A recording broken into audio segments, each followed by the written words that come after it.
जय Jagannath welcome to my mini blog. आज हूँ आश्विन मासर अमावास्या। यही दिन माँ वज्रकाली को पूजा करा जाए। यही ओषा को पोलरी अमावास्या कहुए। शिलगुड़ा को माँ वज्रकाली रूप से स्थापन करा जाए। यही दिन पूजा भोग लगे गईठा शाग घंटा एवं घाट तरकारी सहित विभिन्न प्रकार फल पूजा लगी था। धला सूता को 7 गोटी करी से हलदी को बांधी हलदी गंठी करा जाय थाए।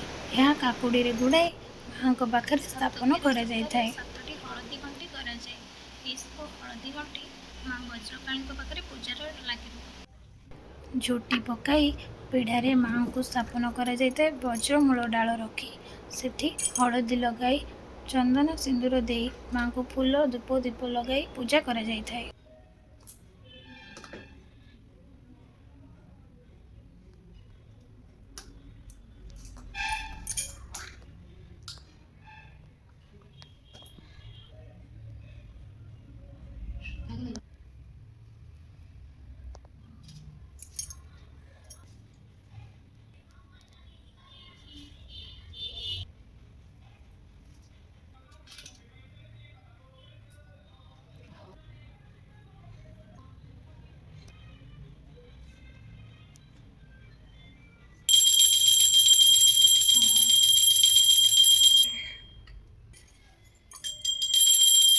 धन्यवाद। वीडियोटी भल लगे लाइक शेयर एंड सब्सक्राइब निश्चय करेंगे। Thank you for watching.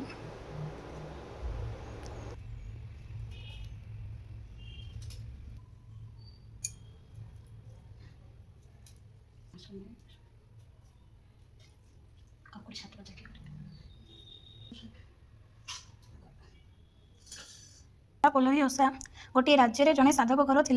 सात